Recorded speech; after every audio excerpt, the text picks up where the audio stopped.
നമസ്കാരം.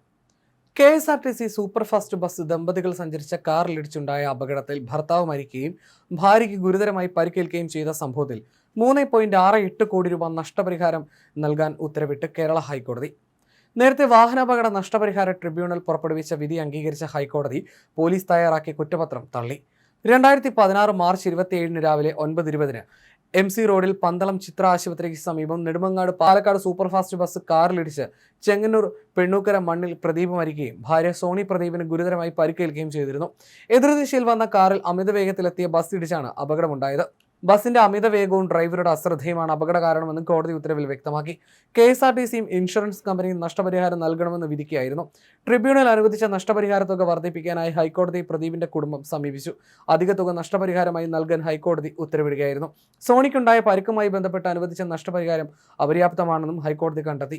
ജീവിതകാലം മുഴുവൻ 2 ശുശ്രൂഷകരുടെ ആവശ്യം ഇവർക്കുണ്ടായ സാഹചര്യത്തിലായിരുന്നു കോടതിയുടെ കണ്ടെത്തൽ. ശുശ്രൂഷകൾക്കായി അനുവദിച്ച തുകയുൾപ്പെടെ 74.50 ലക്ഷം രൂപ അനുവദിച്ചു.